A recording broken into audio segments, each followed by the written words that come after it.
എല്ലാവർക്കും നമസ്കാരം. ഇന്നത്തെ വാർത്താ വിശേഷങ്ങളിലേക്ക് സ്വാഗതം. ഇന്ന് രാഹുൽ മാങ്കൂട്ടത്തിന്റെ പ്രശ്നവുമായി ബന്ധപ്പെട്ട് പത്രങ്ങളൊക്കെ എങ്ങനെയാണ് വാർത്ത കൊടുത്തത് എന്നറിയാൻ എല്ലാവർക്കും താല്പര്യം ഉണ്ടായിരിക്കും. ഇന്നത്തെ ഏറ്റവും പ്രധാനപ്പെട്ട 5 പത്രങ്ങൾ എങ്ങനെയാണ് ആ വാർത്ത കൊടുത്തത് എന്നാണ് ആദ്യമായി ഞാൻ ഈ വീഡിയോയിലൂടെ പറയാൻ ഉദ്ദേശിക്കുന്നത്. മലയാള മനോരമ അത്രമാത്രം ആവേശമൊന്നും കാണിച്ചിട്ടില്ല. മലയാള മനോരമയുടെ 1-ാം പേജിൽ രാഹുലിനെതിരെ മുഖ്യമന്ത്രിക്ക് യുവതിയുടെ പരാതി എന്നാണുള്ളത്. മലയാള മനോരമയുടെ ഉള്ളിലെ പേജിൽ, അതായത് 7-ാം പേജിൽ ഏറ്റവും ശ്രദ്ധേയമായ ഒരു വാർത്ത കൂടിയുണ്ട്. അതിങ്ങനെയാണ്: രാഹുൽ കടുത്ത നടപടിക്ക് നീക്കം തുടങ്ങിയത് ഒരാഴ്ച മുൻപ്. അപ്പോൾ ഒരാഴ്ച മുൻപ് തന്നെ രാഹുലിനെ ഏത് രീതിയിൽ കൊടുക്കാം, രാഹുലിനെ ഏത് രീതിയിലൊക്കെ എങ്ങനെയാണ് അറസ്റ്റ് ചെയ്യേണ്ടത്, അല്ലെങ്കിൽ വേറെ ഏതൊക്കെ വകുപ്പുകളാണ് ചുമത്തേണ്ടത് തുടങ്ങിയ കാര്യങ്ങളെക്കുറിച്ച് നേരത്തെ തന്നെ സർക്കാർ തലത്തിൽ നീക്കമുണ്ടായിരുന്നു. എന്ന് പറഞ്ഞാൽ ഇത് പെട്ടെന്നുണ്ടായ ഒരു നീക്കമല്ല, ഒരാഴ്ച മുമ്പ് തന്നെ ഇതിന്റെ ആസൂത്രണം നടന്നിരുന്നു എന്ന ഏറ്റവും ശ്രദ്ധേയമായ ഒരു വാർത്തയാണ് ഇത്. VR പ്രദീപിന്റെ വാർത്തയാണ്. ശബരിമല സ്വർണ്ണ കവർച്ചാ കേസിൽ വലിയ പ്രതിരോധത്തിൽ നിൽക്കുന്ന സാഹചര്യത്തിൽ രാഹുൽ മാങ്കൂട്ടത്തിനെതിരെ കടുത്ത നടപടിയിലേക്ക് നീങ്ങാൻ ഒരാഴ്ച മുമ്പ് തന്നെ സർക്കാർ നീക്കം തുടങ്ങിയിരുന്നു. നമുക്കൊക്കെ അറിയാലോ, ശബരിമല കേസിൽ അല്ലെങ്കിൽ ശബരിമല സ്വർണ്ണ കൊള്ളയില് മറുപടിയില്ലാതെ സർക്കാർ ആകെ നട്ടം തിരിയുമ്പോഴാണ്, അല്ലെങ്കിൽ സർക്കാർ ഏറ്റവും വലിയ ഊരാക്കുരുക്കിൽ പെട്ടിരിക്കുമ്പോഴാണ് ഈ ശബരിമല അയ്യപ്പന്മാരോടൊക്കെ നമുക്ക് ചോദിച്ചറിയാം. എല്ലാവരുടെയും മനസ്സിന്റെ ഉള്ളിൽ ഭയങ്കര നീറ്റലായിട്ട്, ഭയങ്കര വിങ്ങലായിട്ട് അയ്യപ്പനെ കൊള്ളയടിച്ച പാർട്ടി, അവർക്ക് ഞങ്ങൾ ഒരിക്കലും ഇത് ഞാൻ സഖാക്കളെ കുറിച്ചാണ് പറയുന്നത്. അതായത് CPM-ന് കാലങ്ങളായി വോട്ട് ചെയ്തുകൊണ്ടിരിക്കുന്ന ആൾക്കാർ ഇപ്രാവശ്യം അവർ പറയുന്നത് ഞങ്ങൾ വോട്ട് ചെയ്യില്ല. കാരണം അയ്യപ്പനെ കൊള്ളയടിച്ചവരെ എങ്ങനെയാണ് വോട്ട് ചെയ്യുക? ഇനി മറ്റ് ഇതര വിശ്വാസികൾ, ഇതര സമുദായങ്ങളിൽപ്പെട്ടവരും കൂടി അവരുടെ ഒക്കെ മനസ്സിൽ ഒരിക്കലും ഒരു സർക്കാരിന്റെ പ്രതിനിധികൾ ചെയ്യാൻ പാടില്ലാത്ത കാര്യമാണ് ചെയ്തത് എന്നുള്ളത് കൊണ്ട് സർക്കാർ ആകെ, എന്ന് പറഞ്ഞാൽ CPM ആകെ വൻ പ്രതിസന്ധിയിൽ അകപ്പെട്ടിരിക്കുമ്പോൾ ഇതിനെ മറികടക്കാൻ, കാരണം നിങ്ങൾക്കറിയാലോ, എല്ലായ്പ്പോഴും CPM എല്ലാ തിരഞ്ഞെടുപ്പുകളിലും ഈ അവരുടെ തോൽവി മറികടക്കുന്നത് ഇത്തരത്തിലുള്ള പെണ്ണ് കേസ് കൊണ്ടാണ്. ഉമ്മൻചാണ്ടിയുടെ കേസ് നമുക്കൊക്കെ അറിയാവുന്ന കാര്യമാണല്ലേ. ഉമ്മൻചാണ്ടി ഏതൊക്കെ രീതിയിലാണ് ഉമ്മൻചാണ്ടിയെ സ്ത്രീ പീഡകനാക്കി മാറ്റിയത് എന്ന് എന്തൊക്കെ പരാതികളാണ്, അല്ലെങ്കിൽ എന്തൊക്കെ ആരോപണങ്ങളാണ് ഉമ്മൻചാണ്ടിക്കെതിരെ ഉണ്ടായിരുന്നത്. ഇതേപോലെ കഴിഞ്ഞ ദിവസം ഈ പരാതിക്കാരി മുഖ്യമന്ത്രിയുടെ ഓഫീസിലെത്തി മുഖ്യമന്ത്രിക്ക് നേരിട്ട് പരാതി നൽകിയതുപോലെ ആയിരുന്നു വർഷങ്ങൾക്ക് മുമ്പ് സരിതയും ഉമ്മൻചാണ്ടിക്കെതിരെ ഒരു പരാതി നൽകിയത്. കയ്യോടെ അന്ന് പിണറായി വിജയൻ ചെയ്തത് ഈ സരിതയുടെ പരാതി CBIക്ക് വിടുകയായിരുന്നു. ഇങ്ങനെയാണ് ഉമ്മൻചാണ്ടിക്കെതിരെയുള്ള ആരോപണങ്ങൾ അന്വേഷിച്ചത്. അവസാനം CBI കണ്ടെത്തിയത് എന്താണ്? ഈ ആരോപണങ്ങൾ അത്രയും വ്യാജമായിരുന്നു എന്നാണ് കണ്ടെത്തിയത്. അതേപോലെ തന്നെ അന്ന് ഉമ്മൻചാണ്ടി ആയിരുന്നെങ്കിൽ ഇന്ന് രാഹുൽ മാങ്കൂട്ടത്തിൽ. ഇനി നിലവിലെ തെളിവുകൾ വെച്ച് രാഹുലിന്റെ അറസ്റ്റിലേക്ക് കടക്കാനായിരുന്നു നേരത്തെയുള്ള കണക്കുകൂട്ടൽ കേട്ടോ. നേരത്തെ ദുർബലമായ കേസുകളായിരുന്നു ചുമത്തിയിരുന്നത്, ഈ കുറ്റങ്ങളായിരുന്നു ചുമത്തിയിരുന്നത്. സ്ത്രീകളുടെ പിന്നാലെ ചെന്ന് ശല്യപ്പെടുത്തുക തുടങ്ങിയ, കാരണം ആരും രാഹുൽ മാങ്കൂട്ടത്തിനെതിരെ പരാതിപ്പെട്ടിരുന്നില്ല. ഈ അന്വേഷണ സംഘത്തിന് മുമ്പാകെ ഒരു പരാതി പോലും ഒരു പരാതിക്കാരിയും ഉന്നയിച്ചിരുന്നില്ല. അപ്പോൾ രാഹുലിനെ പെട്ടെന്ന് അങ്ങനെ അറസ്റ്റ് ചെയ്യാനൊന്നും പറ്റുമായിരുന്നില്ല. എങ്കിലും ഈ ഇവരുടെ ഈ സ്വർണ്ണക്കൊള്ളയിൽ നിന്ന് വോട്ടർമാരുടെ ശ്രദ്ധ തിരിപ്പിക്കാൻ വേണ്ടിയിട്ട് രാഹുലിനെ അറസ്റ്റ് ചെയ്യാനുള്ള ഒരു ശ്രമം നടത്തിയിരുന്നു. നിലവിലെ തെളിവുകൾ വെച്ച് രാഹുലിന്റെ അറസ്റ്റിലേക്ക് കടക്കാനായിരുന്നു കണക്കുകൂട്ടൽ. എന്നാൽ പോലീസ് മേധാവി ഇതിനോട് യോജിച്ചില്ല എന്നാണ് വിവരം. MLA കൂടിയായ വ്യക്തിയെ പരാതി പോലുമില്ലാതെ അറസ്റ്റ് ചെയ്യുന്നത് കോടതിയിൽ നിന്ന് തിരിച്ചടി ലഭിക്കാൻ കാരണമാകുമെന്ന് വിലയിരുത്തലുണ്ടായി. തുടർന്ന് പരാതിക്കാരിയുമായി സംസാരിക്കാൻ IPS ഉദ്യോഗസ്ഥയെ ചുമതലപ്പെടുത്തിയിരുന്നുവെന്നും സൂചനയുണ്ട്. ഏറ്റവും പ്രധാനപ്പെട്ട ഒരു കാര്യമാണ് കേട്ടോ VR പ്രതാപ് പറയുന്നത്. അതായത് ഒരു IPS ഉദ്യോഗസ്ഥ ഈ പരാതിക്കാരിയെ ചെന്ന് കണ്ട് അവരെ നിർബന്ധിച്ചു. അതിന്റെ ഒരു തുടർച്ച എന്നുള്ള രീതിയിലായിരുന്നു, അല്ലെങ്കിൽ അതിന്റെ ഫലമായിട്ടായിരുന്നു പരാതിക്കാരി ഈ മുഖ്യമന്ത്രിയെ കഴിഞ്ഞ ദിവസം കണ്ടത്. നമുക്കൊക്കെ അറിയാം ഇതിന്റെ പിന്നിലുള്ളത് ഒരൊറ്റ ലക്ഷ്യം മാത്രമേ ഉള്ളൂ. പരാതിക്കാരിയുടെ ഗർഭചിത്രം അതൊന്നും അല്ല പ്രശ്നം. അങ്ങനെ ആയിരുന്നെങ്കിൽ 1-2 വർഷങ്ങൾക്ക് മുമ്പ് 2 വർഷങ്ങൾക്ക് ഉണ്ടായ സംഭവം പരാതിക്കാരി അത്ര വലിയ ട്രോമയിലായിരുന്നെങ്കിൽ, പരാതിക്കാരിക്ക് അത്ര വലിയൊരു പ്രശ്നം ഉണ്ടായിരുന്നുവെങ്കിൽ അവര് പോലീസിനെ സമീപിക്കേണ്ടതായിരുന്നില്ലേ? അവര് ഇതേപോലെ അന്ന് തന്നെ മുഖ്യമന്ത്രിയെ സമീപിക്കേണ്ടതായിരുന്നില്ലേ? പക്ഷെ അതൊന്നും ചെയ്യാതെ ഇലക്ഷന്റെ ഒരു 10 ദിവസം മുമ്പ് പരാതി കൊടുക്കുക എന്ന് പറഞ്ഞാൽ അതിനൊരൊറ്റ അർത്ഥമേ ഉള്ളൂ. കാരണം എന്താണ്? സർക്കാരിനെ രക്ഷിക്കാൻ, CPM-നെ രക്ഷിക്കാൻ. അപ്പോൾ ഈ പരാതിക്കാരി CPM-നെ രക്ഷിക്കാൻ ഈ പരാതിക്കാരി ഒരു എന്താ പറയാ, അതിന്റെ ഒരു ടൂളായി, ഒരു ഉപകരണമായി മാറുകയായിരുന്നു. അപ്പോൾ ഇതുവരെ പുറത്തു വരാത്തൊരു വാർത്തയാണ്, ഈ പരാതിക്കാരിയെ കൊണ്ട് ഇങ്ങനെ ഒരു പരാതി കൊടുപ്പിച്ചത് ഒരു IPS ഉദ്യോഗസ്ഥ പരാതിക്കാരിയെ പോയി കണ്ട് അവരെ കൊണ്ട് നിർബന്ധിച്ച് ഇങ്ങനെ ഒരു പരാതി കൊടുപ്പിച്ചതാണ് എന്നാണ് മനോരമ പറയുന്നത്. യഥാർത്ഥത്തിൽ ഇതൊരു തിരക്കഥയനുസരിച്ചുള്ള, അതായത് CPM വൻ ചരിത്രത്തിൽ ഇന്ന് വരെ ഉണ്ടായിട്ടില്ലാത്ത വൻ തോൽവി മുന്നിൽ കണ്ട CPM വളരെ ആസൂത്രിതമായി അന്ന് എങ്ങനെയാണോ ഉമ്മൻചാണ്ടിയെ കുടുക്കിയത് അതേപോലെ രാഹുൽ മാങ്കൂട്ടത്തിനെ കുടുക്കാൻ വേണ്ടിയിട്ട്, കാരണം CPM-ന് അറിയാം കേരളം ഈ ഇത്തരത്തിലുള്ള പെണ്ണ് കേസുകൾ ആഘോഷിക്കുമെന്നറിയാം. പെണ്ണ് കേസ് വന്നു കഴിഞ്ഞാൽ പിന്നെ അയ്യപ്പന്റെ സ്വർണം കൊള്ളയടിച്ചത് ജനങ്ങൾ മറക്കുമെന്നാണ് ഈ പൊട്ടന്മാരുടെ വിചാരം കേട്ടോ. അതിന്റെ ഭാഗമായിട്ടാണ് ഇവര് ഒരു പോലീസ് ഉദ്യോഗസ്ഥയെ കൊണ്ടേക്ക് പറഞ്ഞയക്കുന്നത്, ഈ പരാതിക്കാരിയുടെ അടുത്തേക്ക് പറഞ്ഞയക്കുന്നതും പരാതിക്കാരിയെ കൊണ്ട് നിർബന്ധിപ്പിച്ച് ഇങ്ങനെ ഒരു കേസ് കൊടുപ്പിക്കുന്നതും. ദേശാഭിമാനിയാണേ, ദേശാഭിമാനി അറിയാലോ, ദേശാഭിമാനി എന്തായാലും ആഘോഷിക്കും. പക്ഷെ നമ്മൾ വിചാരിച്ച അത്ര വലിയ ആഘോഷമൊന്നും ഇല്ല കേട്ടോ, ഒരു 8 കോളത്തിലൊന്നും ദേശാഭിമാനി തലക്കെട്ട് കൊടുത്തിട്ടില്ല. കാരണം ദേശാഭിമാനിക്ക് അറിയാം, കാരണം രാഹുൽ മാങ്കൂട്ടത്തെ കുറ്റപ്പെടുത്തുന്ന ഒരു ലിമിറ്റ് ഉണ്ട് കേട്ടോ. കാരണം ഇപ്പം കഴിഞ്ഞ ദിവസം ഗോവിന്ദൻ പറഞ്ഞത്, പാർട്ടി സെക്രട്ടറി ഗോവിന്ദൻ പറഞ്ഞത്, ഒരു നിമിഷം പോലും അധികാരത്തിൽ അല്ലെങ്കിൽ ഈ MLA സ്ഥാനത്ത് തുടരാൻ രാഹുലിന് അവകാശമില്ല, ആകെ നാണക്കേടാണ്, ഇപ്പം രാജിവെക്കണം എന്നാണ് പറയുന്നത്. മുകേഷ് എന്ന് പറഞ്ഞൊരു മുതല് കുറ്റപത്രം സമർപ്പിച്ച് കേസിന്റെ തുടർ നടപടികളൊക്കെ നടന്നുകൊണ്ടിരിക്കവേ മുകേഷ് ഇപ്പോഴും MLA ആയി തുടരുകയാണ്.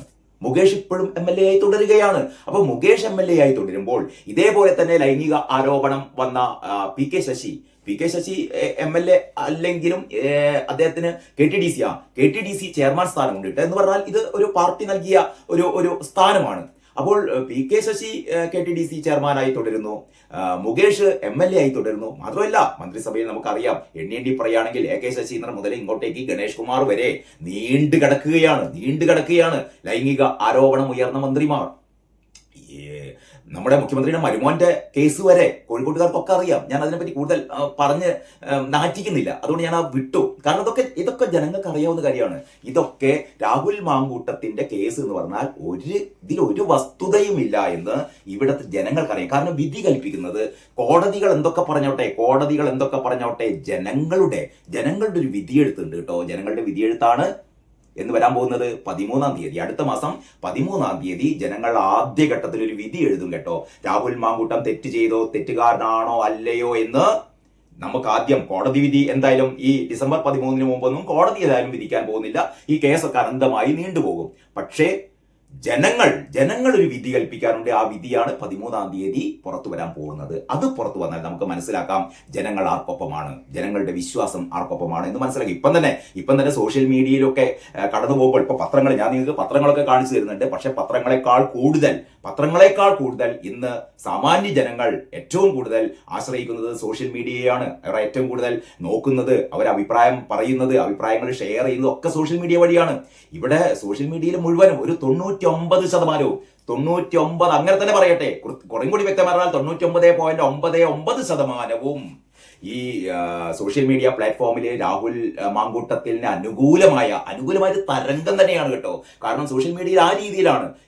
അതല്ലാതെ പരാതിക്കാരിക്കൊപ്പം, സാധാരണ അങ്ങനെയാണല്ലോ, പരാതിക്കാരിക്കൊപ്പമാണ്, അല്ലെങ്കിൽ നമ്മൾ അതിജീവിതമാണ് എന്നൊക്കെയാണ് നമ്മൾ പറയാം, അവർക്കൊപ്പമാണ് സാധാരണ ഇത്തരത്തിലുള്ള ഒരു പൊതുസമൂഹം നിലനിൽക്കുക എന്നൊക്കെയാണ് നമ്മൾ കരുതുന്നത്. പക്ഷേ രാഹുൽ മാങ്കൂട്ടത്തിന്റെ കാര്യത്തിൽ വളരെ കൃത്യമായി പൊതുസമൂഹം രാഹുൽ മാങ്കൂട്ടത്തിനൊപ്പമാണ്. കാരണം അവർക്ക് കാര്യങ്ങൾ അറിയാം. കാരണം രാഹുൽ മാങ്കൂട്ടം ഒരു തെറ്റും ഒരു ക്രൈമും ചെയ്തിട്ടില്ല എന്ന് പൊതുസമൂഹം വിശ്വസിക്കുന്നു. കാരണം പുറത്തു വന്ന ഈ വാട്സപ്പ് ചാറ്റുകൾ, പുറത്തു വന്ന ഓഡിയോ ക്ലിപ്പുകൾ, ഇതിലൊക്കെയുള്ളത് ഉഭയസമ്മതപ്രകാരം രണ്ടു കൂട്ടരും എന്ന് പറഞ്ഞാൽ രാഹുലിന് ഇവർ തമ്മിൽ പ്രണയമോ അല്ലെങ്കിൽ ആ രീതിയിലുള്ള അടുത്ത ബന്ധമോ എന്തെങ്കിലും ആവട്ടെ, ഇവർ തമ്മിൽ ഒരിക്കലും ഇതൊരു റേപ്പല്ല, ഒരിക്കലും ഇതൊരു ബലാത്സംഗമല്ല എന്ന് ഇവരുടെ ഈ ചാറ്റുകളിൽ നിന്ന്, ഇവരുടെ ഫോൺ സംഭാഷണങ്ങളിൽ നിന്നൊക്കെ വ്യക്തമായിരുന്നു. പിന്നെയുള്ളത് ഗർഭമാണ്. ഇനി ഗർഭം അലസിപ്പിക്കുക അല്ലെങ്കിൽ ഗർഭം ഇത് അബോർട്ട് ചെയ്യുക എന്നുള്ളത് ഒരു വലിയ ക്രിമിനൽ കുറ്റമൊന്നുമല്ല. പക്ഷെ ഇത് നിർബന്ധിതമായിട്ടാണോ അല്ലെങ്കിൽ ഇത് ഒരു അനധികൃത ഗർഭചിത്രമാണോ തുടങ്ങിയ കാര്യങ്ങളൊക്കെയാണ്. പക്ഷെ ഇതൊക്കെ പണ്ടേ കഴിഞ്ഞു പോയതാണ്. ഇതൊക്കെ എന്നോ കഴിഞ്ഞു പോയതാണ്. ഗർഭം ഉണ്ടോ എന്ന് പോലും നമുക്കറിയില്ല കേട്ടോ. ഗർഭം ഉണ്ടോ എന്നറിയില്ല. ഗർഭം ഉണ്ടെങ്കിൽ അത് ഗർഭഛിദ്രം നടത്തിയോ എന്നറിയില്ല. യുവതി പ്രസവിച്ചോ എന്നറിയില്ല. ഒന്നും അറിയില്ല. ഒന്നും നമുക്ക് ഇപ്പൊ അറിയില്ല. ഇതൊക്കെ കെട്ടിച്ചമച്ച ആരോപണങ്ങളാണോ എന്നൊന്നും അറിയില്ല. പക്ഷേ നമുക്ക് പുറത്തു വന്ന ഈ ഓഡിയോ ക്ലിപ്പുകളിൽ നിന്ന് നമ്മുടെ മാധ്യമങ്ങൾ ആഘോഷിച്ച പ്രത്യേകിച്ചും റിപ്പോർട്ടർ ടിവിയും അല്ലെങ്കിൽ ന്യൂസ് മലയാളം ചാനലുകളൊക്കെ ആഘോഷിച്ച ഇത്തരം ആരോപണങ്ങൾ അല്ലെങ്കിൽ ഇത്തരത്തിലുള്ള തെളിവുകൾ എന്നാണല്ലോ ഇവർ പറയുന്നത്. ഈ തെളിവുകൾ സൂക്ഷ്മമായി പരിശോധിക്കുമ്പോൾ നമുക്കറിയാം ഈ രാഹുൽ മാങ്കൂട്ടവും ഈ പെൺകുട്ടിയും അല്ലെങ്കിൽ ഈ സ്ത്രീയും തമ്മിലുള്ള ബന്ധം എന്ന് പറയുന്നത് ഈ നാട്ടിൽ ഏതൊരു വീട്ടിലും അല്ലെങ്കിൽ ഏതൊരു കുടുംബത്തിലും ഉണ്ടാവുന്ന തരത്തിലുള്ള ഒരു ബന്ധം മാത്രമേ ഇതിലുള്ളൂ. ഇതിൽ വലിയ പുതുമയൊന്നുമില്ല. രാഹുൽ ഒരു ക്രൈമും ചെയ്തിട്ടില്ല എന്ന് വളരെ വ്യക്തമാണ്. അതിനിടക്കാണ് ഏറ്റവും പുതിയ വിവരങ്ങൾ ഇന്നലെ അഡ്വക്കേറ്റ് ദീപ ജോസഫ്, സുപ്രീം കോടതിയിലെ പ്രമുഖ അഭിഭാഷക അഡ്വക്കേറ്റ് ദീപ ജോസഫ് വളരെ കൃത്യമായി തുറന്നു പറഞ്ഞു. ഈ സ്ത്രീ ഉണ്ടല്ലോ, ഈ സ്ത്രീയാണ് യഥാർത്ഥത്തിൽ രാഹുലിനെ ചതിച്ചതെന്ന് പറയുന്നത് കേട്ടോ. ഈ സ്ത്രീയാണ് രാഹുലിനെ ചതിച്ചത്. കാരണം ആ സ്ത്രീ വിവാഹിതയാണ്. ഒരുപക്ഷെ ഈ ആരോപണം ഉന്നയിക്കുന്ന ആൾക്കാർ മുഴുവനും രാഹുലിനെതിരെ ഉറഞ്ഞു തുള്ളുന്നവരൊക്കെ ഒരു നിമിഷം സ്തബ്ധരായി പോയിരിക്കട്ടോ, ഒരു നിമിഷം ഞെട്ടിപ്പോയിരിക്കും. ഇന്നലെ നമ്മൾ കണ്ടു. ഇന്നലെ മാതൃഭൂമി ചാനലിലെ ഈ ഡിബേറ്റില് രാഹുൽ ഈശ്വർ അഭിലാഷ് മോഹനോട് ചോദിക്കുന്നുണ്ട്. അഭിലാഷേ, ആ സ്ത്രീ വിവാഹിതയല്ലേ? അവർ വിവാഹിതയല്ലേ? ഇത് എന്താ വിവാഹ വാഗ്ദാനം നൽകി വഞ്ചിച്ചു എന്നൊക്കെയാണ് പറയുന്നത്. വിവാഹ വാഗ്ദാനം നൽകി വഞ്ചിച്ചു, വിവാഹ വാഗ്ദാനം നൽകി ഗർഭിണിയാക്കി എന്നൊക്കെ. ആ സ്ത്രീ വിവാഹിതയാണെന്ന്, ആ സ്ത്രീ വിവാഹിതയാണ് അല്ലേ അഭിലാഷേ എന്ന് രാഹുൽ ഈശ്വർ ചോദിക്കുമ്പോ അഭിലാഷ് ആകെ ഒരു എളിഞ്ഞ ചിരിയിരിക്കുകയാണ്. അതെന്തിനാണ് നമ്മൾ നോക്കുന്നത്? അത് എനിക്കറിയില്ല, അല്ലെങ്കിൽ ആ രീതിയിലാണ് പറയുന്നത്. എന്ന് പറഞ്ഞാൽ ഈ സ്ത്രീ വിവാഹിതയായ സ്ത്രീയാണ്. അപ്പോൾ സീൻ മാറുകയാണ്. ഇത് യഥാർത്ഥത്തിൽ രാഹുലിനെതിരായ അല്ലെങ്കിൽ രാഹുലിനെ ചതിക്കാനുള്ള, രാഹുലിനെ വഞ്ചിക്കാനുള്ള ഒരു ഹണി ട്രാപ്പ്. നമ്മൾ സാധാരണ ഹണി ട്രാപ്പുകൾ ഒരുക്കാറുണ്ടല്ലോ. ഇത്തരത്തിൽ ലൈംഗികമായ തൃഷ്ണകൾ ഉണർത്തിക്കൊണ്ട് കാര്യസാധ്യത്തിന് വേണ്ടിയിട്ട്, പണത്തിനോ അല്ലെങ്കിൽ മറ്റെന്തോ കാര്യത്തിന് വേണ്ടിയിട്ട് രാഹുലിനെ ഉപയോഗിക്കുകയായിരുന്നു ആ സ്ത്രീ എന്നുള്ളതാണ് ഏറ്റവും പുതുതായി സോഷ്യൽ മീഡിയ പ്ലാറ്റ്ഫോമുകളിലൂടെ ഉയർന്നു വരുന്ന ഒരു പൊതുബോധം അതാണ് കേട്ടോ. അത് ദീപ ജോസഫും രാഹുൽ ഈശ്വറും ഒക്കെ അവരുടെ നിലപാടുകൾ അല്ലെങ്കിൽ അവരുടെ ഈ എന്താ പറയാ അവരുടെ ഇത്തരത്തിലുള്ള പോസ്റ്റുകൾ, സോഷ്യൽ മീഡിയ പോസ്റ്റുകളൊക്കെ പൊതുസമൂഹം വളരെ ശ്രദ്ധയോടെ വീക്ഷിക്കുന്നുണ്ട്. അതിന് വളരെ അനുകൂലമായ തരത്തിലുള്ള ഒരു പ്രതികരണമാണ് പൊതുസമൂഹത്തിൽ നിന്നുണ്ടാകുന്നത് കേട്ടോ. അപ്പൊ ഏതായാലും ദേശാഭിമാനി രാഹുൽ മാങ്കൂട്ടത്തിൽ ഒളിവിൽ എന്നാ പറയുന്നത് കേട്ടോ. രാഹുൽ മാങ്കൂട്ടത്തിൽ ഒളിവിൽ. സ്വാഭാവികമായും ഇത്തരത്തിലുള്ള പ്രശ്നം ഉണ്ടാകുമ്പോൾ ഏത് സഖാവായാലും ഒളിവിൽ പോകുന്നത് എന്തിനു വേണ്ടിയിട്ടാണ്? മുൻകൂർ ജാമ്യത്തിന് ഒളിവിൽ പോയേ തീരൂ. കാരണം അറിയാം എങ്ങനെയെങ്കിലും രാഹുലിനെ അറസ്റ്റ് ചെയ്യാനുള്ള ഒരു നീക്കമാണ് നടക്കുന്നതെന്ന് പറയുമ്പോൾ എന്നെ അറസ്റ്റ് ചെയ്തോളൂ എന്ന് പറഞ്ഞുകൊണ്ട് വരണോ? എനിക്ക് തോന്നുന്നത് എന്താണെന്നറിയോ, യഥാർത്ഥത്തിൽ ഇത് CPM-ന് ഏറ്റവും വലിയ തിരിച്ചടിയാണ് ഉണ്ടാകാൻ പോകുന്നത് കേട്ടോ. CPM-ന് ഏറ്റവും വലിയ തിരിച്ചടിയാണ് ഉണ്ടാകാൻ പോകുന്നത്. രാഹുൽ മാങ്കൂട്ടത്തിനെ സംബന്ധിച്ചിടത്തോളം വരും ദിവസങ്ങളിൽ ഏറ്റവും വലിയൊരു ഹൈപ്പ് എന്ന് പറഞ്ഞാൽ ഏറ്റവും ജനപ്രിയ നേതാവായി രാഹുൽ മാങ്കൂട്ടത്തിൽ ഉയരുമെന്നാണ് എനിക്ക് തോന്നുന്നത് കേട്ടോ. കാരണം രാഹുൽ മാങ്കൂട്ടത്തിനെതിരെ ഉന്നയിച്ച ആരോപണങ്ങൾ അത്രയും കോടതി തള്ളുകയാണെങ്കിൽ, അങ്ങനെയാണ് ഞാൻ പറയുന്നത് കേട്ടോ. രാഹുൽ മാങ്കൂട്ടത്തിനെതിരെ ഇപ്പോൾ ഉന്നയിച്ച ഈ ആരോപണങ്ങളൊക്കെ ഉണ്ടല്ലോ, അല്ലെങ്കിൽ ഈ പോലീസ് ചാർജ് ചെയ്ത കേസുകളൊക്കെ ഉണ്ടല്ലോ, ഇതൊക്കെ കോടതി എടുത്ത് തോട്ടിൽ കളയുകയാണെങ്കിൽ ജനക്കൂട്ടം ഒന്നിച്ച് രാഹുലിന് പിന്നിൽ അണിനിരക്കും. രാഹുൽ മാങ്കൂട്ടത്തിന് പിന്നിൽ അണിനിരക്കും. നമുക്കറിയാലോ, ഒരു കാലത്ത് ഉമ്മൻചാണ്ടിക്ക് പാർട്ടിക്കുള്ളിൽ നിന്ന് പോലും ഉമ്മൻചാണ്ടിക്കെതിരെ ആരോപണങ്ങൾ ഉയർന്നിരുന്നു എന്ന് പറഞ്ഞ ആ രീതിയിൽ ഇപ്പോഴുണ്ടല്ലോ. രാഹുൽ മാങ്കൂട്ടത്തിനെതിരെ പാർട്ടിക്കുള്ളിൽ നിന്ന് സജിന ബി സതീഷ് എന്നൊക്കെ പറയുന്ന യൂത്ത് കോൺഗ്രസിന്റെ ഒരു പെൺ നേതാവ്, അവര് ആർക്കാണ്? രാഹുൽ ഗാന്ധിക്ക്, പിന്നെ സോണിയാഗാന്ധിക്ക്, പ്രിയങ്ക ഗാന്ധിക്ക്, ഖാർഗെക്ക്, KC വേണുഗോപാലിന് ഉള്ള ആൾക്കാർക്ക് മുഴുവൻ ഇത് അയച്ചുകൊണ്ടിരിക്കുകയാണ്. എന്താ പറയാ, പരാതികൾ അയച്ചുകൊണ്ടിരിക്കുകയാണ്. രാഹുൽ മാങ്കൂട്ടത്തിനെ എന്ത് ചെയ്യണം, രാഹുൽ മാങ്കൂട്ടത്തിനെ തൂക്കിക്കൊല്ലണം എന്ന് പറഞ്ഞിട്ട്. അപ്പോൾ കോൺഗ്രസിന്റെ ഒരു സ്ഥിതി അതാണ്. കോൺഗ്രസിനെ സംബന്ധിച്ചിടത്തോളം ഞാൻ കഴിഞ്ഞ വീഡിയോ പറഞ്ഞു, ഒരു 10 ദിവസം മാത്രമേ ഉള്ളൂ തെരഞ്ഞെടുപ്പിന്. ആ രീതിയിൽ ഒരു അതിശക്തമായ, കാരണം കോൺഗ്രസിന്റെ ഒരു ജീവൻ മരണ പോരാട്ടമാണ് കേട്ടോ. കാരണം ഈ തദ്ദേശ തെരഞ്ഞെടുപ്പിലെങ്ങാനും കോൺഗ്രസ് പഴയ പോലെ കോൺഗ്രസിന് അടി തെറ്റിയാൽ പിന്നെ കേരളത്തിൽ കോൺഗ്രസ് ഇല്ല. നിയമസഭാ തെരഞ്ഞെടുപ്പിലും പിന്നെ നോക്കേണ്ട കാര്യമില്ല. അതുകൊണ്ട് തന്നെ ഏറ്റവും പരമപ്രധാനമായി അവർ ശക്തമായി പ്രചരണ രംഗത്ത് ഒറ്റക്കെട്ടായി നീങ്ങേണ്ട കോൺഗ്രസ് ഇപ്പൊ ശ്രമിക്കുന്നത് എന്തിനാണെന്നറിയോ? രാഹുൽ മാങ്കൂട്ടത്തെ തൂക്കിക്കൊല്ലാൻ.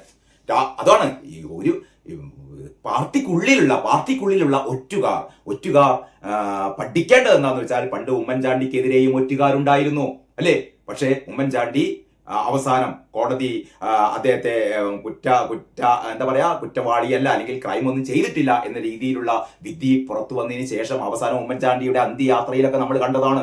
ഈ സ്നേഹം വാരിക്കോരി ചൊരിയുകയായിരുന്നു അല്ലേ? സ്നേഹം വാരിക്കോരി ചൊരിഞ്ഞുകൊണ്ട് ഈ കേരളം ഇന്നുവരെ കാണാത്ത ഒരു തരത്തിലുള്ള ഒരു അന്ത്യയാത്രയായിരുന്നു ഉമ്മൻചാണ്ടിക്ക് ഉണ്ടായിരുന്നത്. കാരണം ജനങ്ങൾ തിരിച്ചറിഞ്ഞു, ഉമ്മൻചാണ്ടി എന്ന് പറയുന്ന മനുഷ്യന്റെ സംശുദ്ധി ജനങ്ങൾ തിരിച്ചറിഞ്ഞു. അതേപോലെ രാഹുലിന്റെ സംശുദ്ധി ജനങ്ങൾ തിരിച്ചറിയുന്ന ഒരു കാലം വരുമെന്ന് തന്നെയാണ് എന്റെ പ്രതീക്ഷ. കാരണം നിങ്ങൾക്ക് ഇങ്ങനെ ഈ ഇത്തരത്തിലുള്ള സ്ത്രീകളെ ഇത്തരത്തിലുള്ള ആരോപണം ഉന്നയിച്ചുകൊണ്ട് എല്ലാ കാലവും നിങ്ങൾക്ക് ഇങ്ങനെ ആക്രമിച്ചുകൊണ്ടിരിക്കാൻ പറ്റില്ല. കാരണം നീതിയും നിയമവും നമ്മുടെ നാട്ടിലുണ്ട്.